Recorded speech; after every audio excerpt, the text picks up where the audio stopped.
Hello, my dear friend.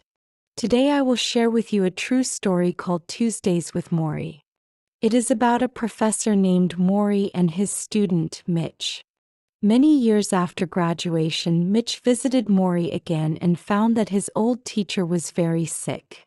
But instead of sadness alone, their meetings became special lessons about life, love, family, and death. Every Tuesday they talked honestly, like teacher and student once more, but also like two close friends. These conversations became Morrie's final gift, a book of wisdom for all of us. So now let us begin this story. Mitch had once been a young college student. In those days he had energy, dreams, and time. Morrie was his professor, the kind of teacher who did not just teach books but also taught about living. Morrie listened, laughed, and cared. He remembered every student's face, every worry, every hope. For Mitch, Morrie was not only a teacher, he was almost like family. But after graduation, life moved fast. Mitch chased work. He wanted success, money, and recognition. He traveled, he worked long hours, and he forgot many of the promises he once made to himself. One of those promises was to keep in touch with Morrie. But the years passed and he did not call, he did not write, he did not visit. Then one evening, by accident, Mitch saw Morrie again on television. A news program was telling the story of a kind old professor who was dying. He had a disease called ALS, a disease that slowly takes away the strength of the body, until nothing is left but the mind. Morrie sat in a chair, weak but smiling, speaking calmly about life and death. He said he was not afraid. He said he wanted to keep teaching until his last breath. Mitch watched, shocked. This was his old professor, his friend, the man who had taught him to look deeper into life. And now Morrie was facing death with more grace than most people face life. Mitch felt something heavy in his chest. He realized how long it had been, how much time he had lost, how far he had drifted from the person he once wanted to be. The next week, Mitch traveled back to see Morrie. He walked into the small house, nervous and unsure. Would Morrie remember him? Would he be too sick to talk?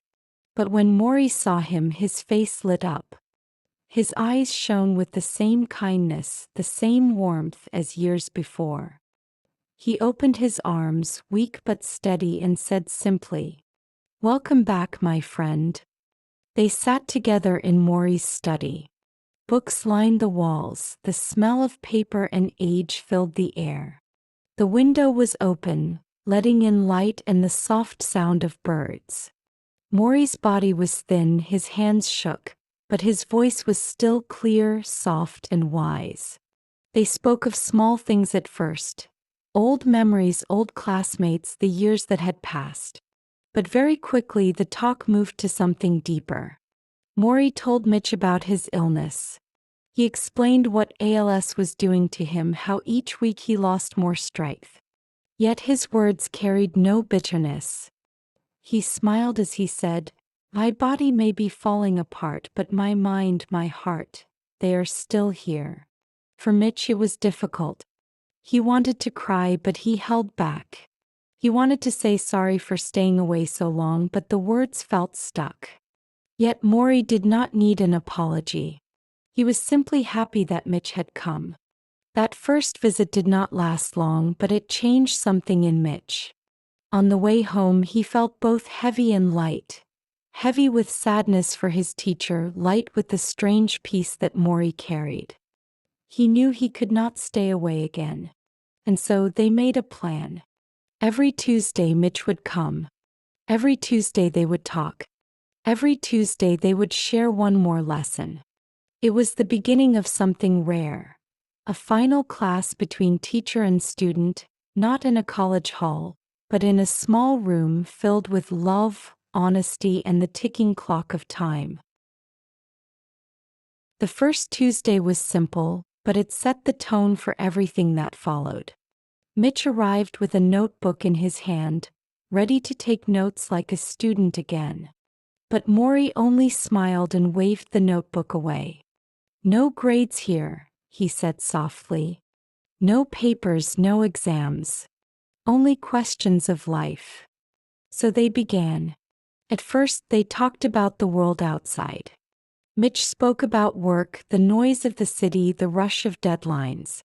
He explained how busy he was, how little time he had, how success seemed to demand everything from him.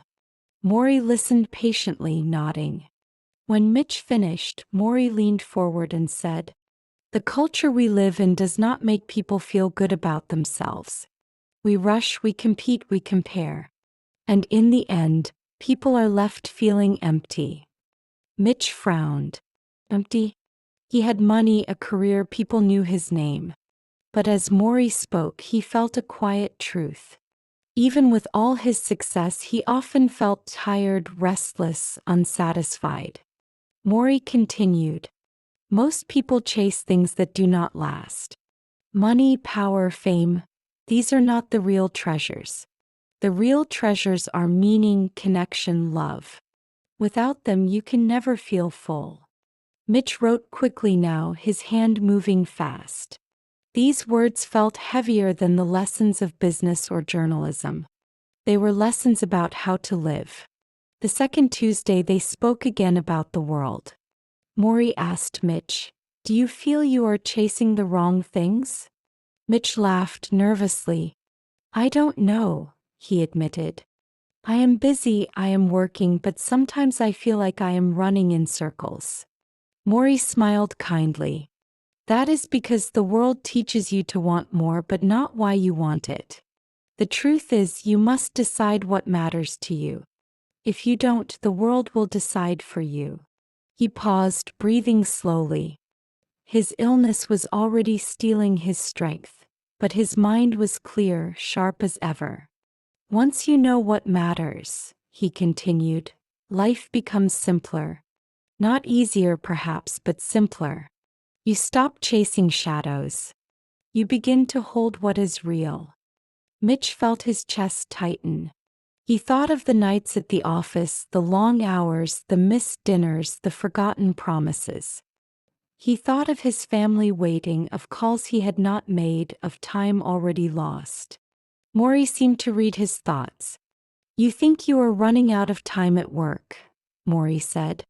"But the truth is, you are running out of time in life. Do not trade the minutes of your life for things that vanish. Trade them for love, for kindness, for meaning. That is the only bargain worth making." On the third Tuesday, the lesson grew deeper. They spoke of regrets. Mitch asked, "Morrie, do you regret anything?" Morrie nodded. "Yes. I regret thinking I had endless time when I was young. I regret not reaching out more, not telling people I loved them soon enough. But I do not regret my values.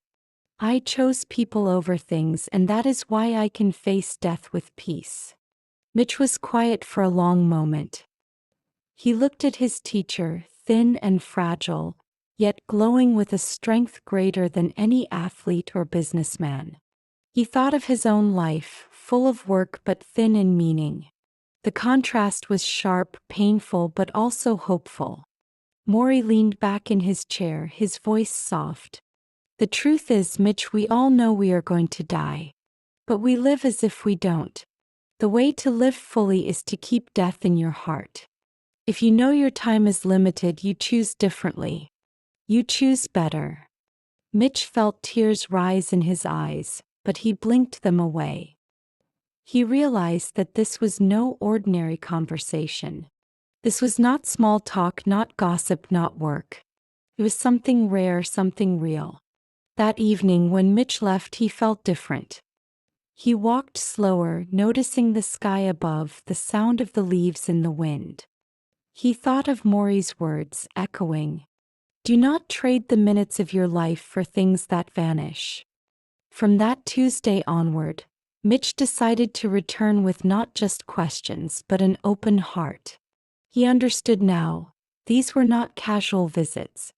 These were lessons, the last and greatest lessons of his life. and Morrie, with his failing body but unbroken spirit, would be his teacher until the end. The next Tuesday came, and with it a softer light through Morrie's window. Mitch entered quietly, carrying a bag of food he had picked up on the way. He knew Morrie could not eat much anymore, but he brought it anyway. Some soup, some bread, because it felt like an act of care. Morrie smiled when he saw it. "Ah, you are learning," he said gently. "Love is not always in words. Sometimes it is in soup. Sometimes it is in simply showing up." That day they spoke about love. Morrie began slowly, as if choosing each word carefully.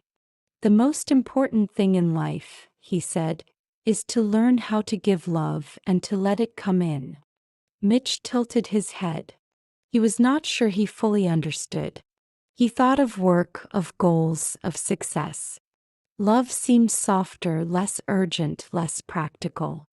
Morrie explained, "Without love, we are birds with broken wings. You can fly a little, but you cannot rise. Without love, nothing feels whole. And yet, so many people push it away. They are afraid of being hurt, or they think they are too busy. But love is the only thing that gives life meaning."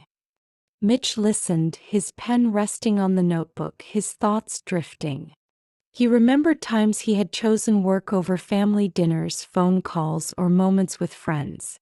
He remembered the silence in his apartment when he came home late at night. Love, yes, he had pushed it aside. Morrie's eyes softened. "You must not be afraid to say the words," he said. "Tell the people you love that you love them.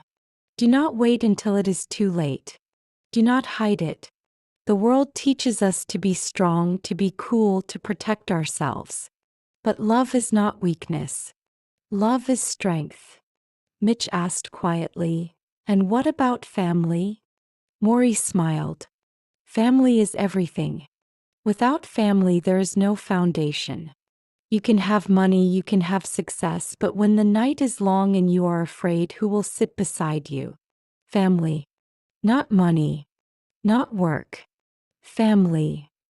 He coughed, his breath short, and Mitch reached out to steady him. The room was quiet except for the sound of Morrie's breathing. Then softly Morrie added, "Love each other or perish. That is the truth. Without love, life dies long before the body." Mitch wrote those words carefully. Love each other or perish. He felt the weight of them settle into his chest. As the afternoon sun moved across the floor, Morrie shared stories from his own life. He told Mitch about his wife, Charlotte. He spoke of their long years together, of small fights and bigger joys, of children who brought light into their home. He told how Charlotte now cared for him with patience and tenderness, feeding him, adjusting his pillows, sitting through the long nights. "That," Morrie said, "is love. Not romance from movies. Not flowers and chocolates. Real love. Quiet, steady, patient." Mitch thought of his own relationships. He thought of how often he had let work replace connection, how rarely he slowed down enough to be truly present. Morrie's words cut through his defenses. He could not ignore them. Before leaving that day, Mitch asked one more question. "Morrie, if you had only one piece of advice about love, what would it be?" Morrie closed his eyes for a moment as if listening to something inside. Then he answered, "Do not hold back. Do not wait. If you have love to give, give it. If you have love to receive, accept it. Everything else, all the noise, all the goals will fade. But the love you give and the love you accept will remain." Mitch carried those words with him as he walked back into the night air. The city was loud, cars rushed past, people hurried, yet inside he felt something quiet and steady. He realized how much of his life had been built without this foundation. And for the first time in years he wondered, was it too late to change? Was it too late to love more, to live differently? The lesson of that Tuesday stayed with him. Not written in his notebook, but written in his heart. The most important thing in life is to learn how to give love and to let it come in. Another Tuesday came, cool and quiet. Mitch entered the small house, carrying his notebook, but his heart carried heavier questions. He had written them down. What does it mean to die? How do we face it?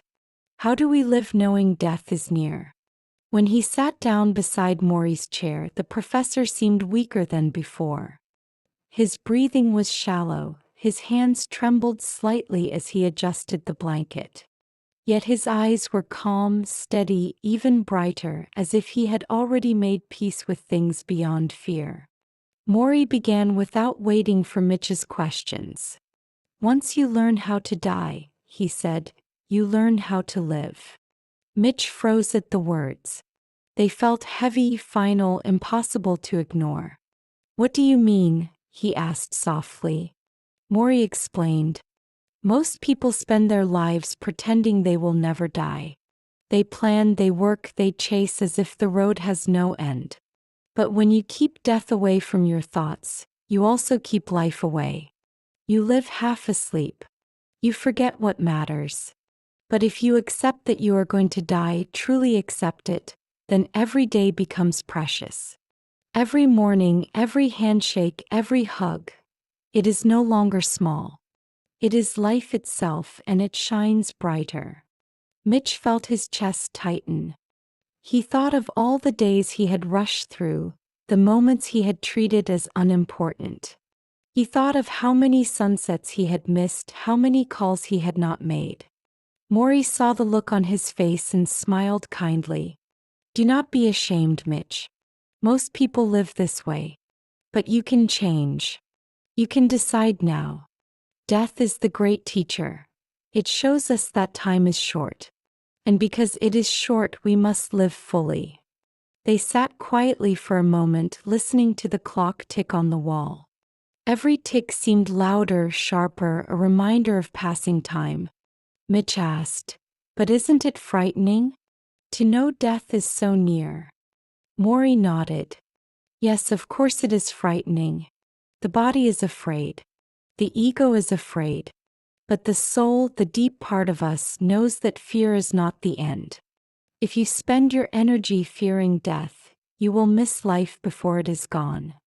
He paused to breathe, then added, the truth is we all live with a little bird on our shoulder. Every morning we should ask it, is today the day? Am I ready? Have I lived the way I want to live? If the answer is no, then change something.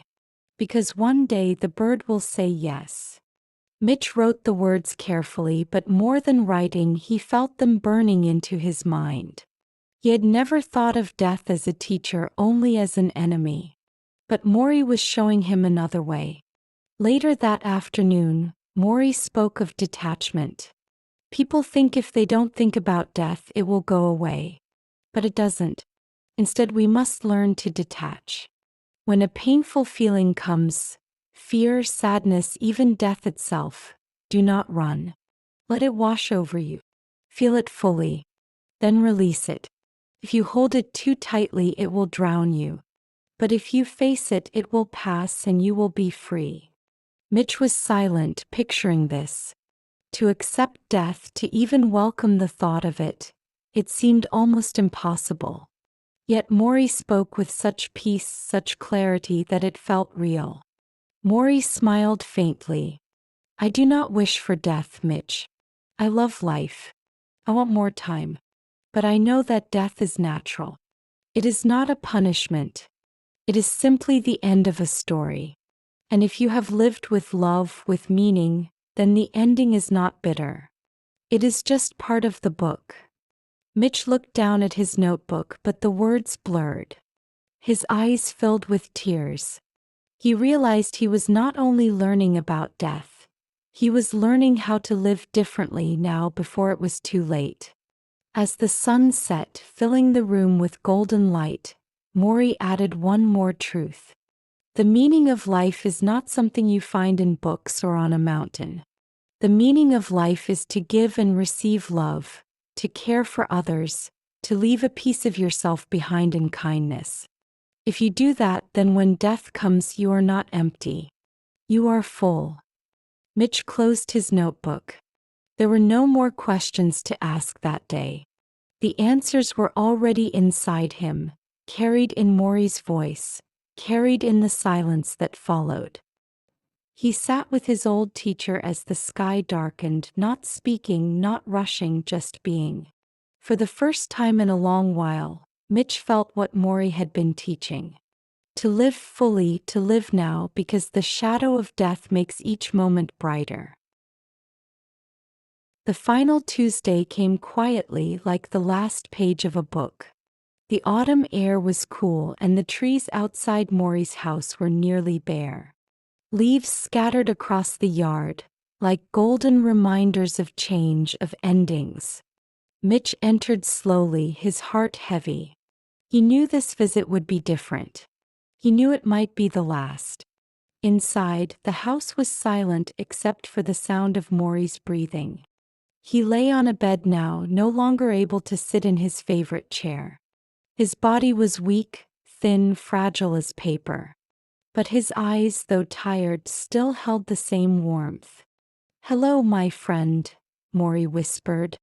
His voice was soft, barely above a breath. Mitch leaned close, holding his teacher's hand. This time there were no notebooks, no pens. There were no long lists of questions.